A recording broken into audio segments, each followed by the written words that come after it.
Okay, our bread has finished baking and I forgot all about it. It's been sitting in the oven for a little while, which isn't something that we really want to do with our bread because it can cause moisture to collect around the loaf and make it gummy. Oops. All right, so we're gonna unwrap. This is overproofed. When it cools, you can expect this to go down some. And the reason I knew it was overproofed was because when I pulled it out of the oven, out of the refrigerator, the crust had started to tear apart, the top, the skin. So we let this rise too long. But when you get it just right, then that doesn't happen. So one of the signs that you let your dough rise too long is the bread's not gonna rise in the oven really nice. This one didn't. It's going to sink a little after it cools. This one probably will. And you might even see like sharp edges, depending on how bad your overproofing was. But the bread could still taste good. So this loaf is definitely squatter than my usual. I should have taken a picture of the one loaf that I had underproofed. It was the perfect picture of a really terrible underproofed loaf. It was super gummy in the inside. It had gigantic holes.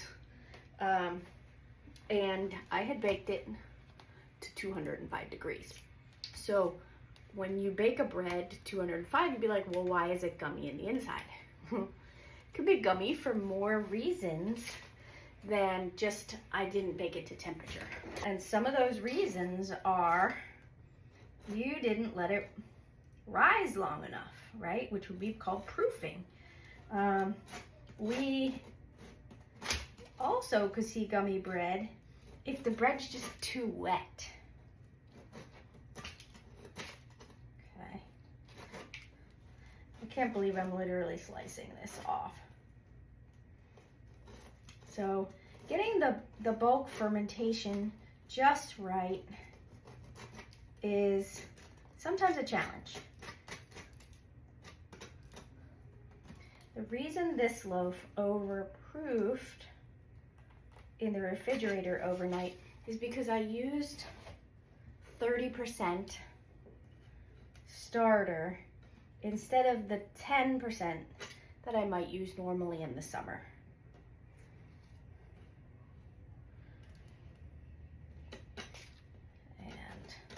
There we go, we're getting there.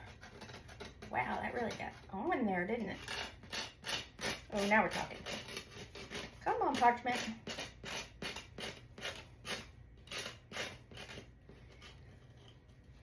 Wow, believe it or not, this is the first time this has ever happened to me. If I do that again, an overnight rise in the refrigerator, I will grease my parchment before I put it in there. Or I'll just grease the pan. All right. So there we have it. Now, we don't want to slice into this until it's fully cooled or it will definitely be gummy. So the crumb is not solidified until it's cool. With another loaf, I had put the thermometer in to show. This bread is 207 degrees in the middle. And when I pulled it out, you could see like if you're testing a cake and it's still wet, you could see the wet bread crumb attached to the thermometer. Just because it's at temperature doesn't mean it's solidified yet. That's why we let it cool. Welcome back. Our loaf has cooled. And it did not sink more after it cooled, which is a great sign that maybe we didn't overproof it too much. So we're gonna slice this bread.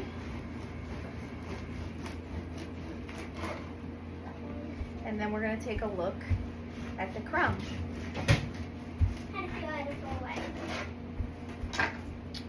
Oh, that's beautiful. See how we have a nice even crumb throughout the whole loaf, and it's nice and flexible yet strong. This is what we're going for in a bread, yet we needed no vital wheat gluten, or any other additives except lemon juice. And it turns out amazing, okay? This is a beautiful loaf. Little overproofed, see that big hole right there, okay? Bigger holes along the top tell you that it's overproofed, but that's pretty consistent, pretty gorgeous. It's a nice soft loaf. So this is what we're looking for. Definitely let it cool before you slice it open.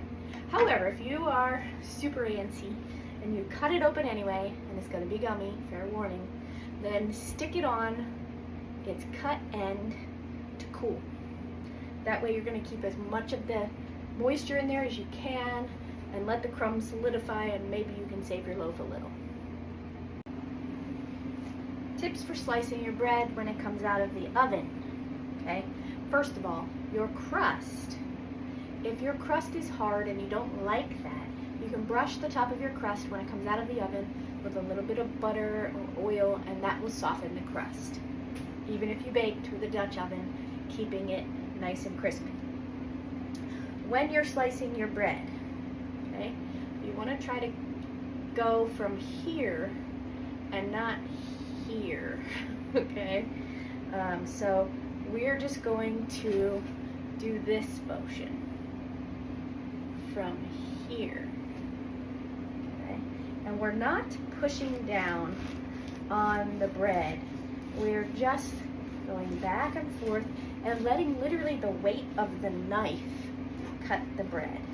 And when you get to the bottom crust, if you want to give it a little pressure, you can. And that's it, okay? And then we get these gorgeous slices. And they're nice and even and thin. How we're gonna store this, we wanna put it into some kind of a bag that's gonna keep the air out, basically. So like a plastic bag you could do, a beeswax lined bag I've been doing lately and have been liking it so far. But if you do like a crusty crust, then you can store it, and you don't have pests, you can store it cut side down on the counter. The outside will get crustier, the inside will stay moist.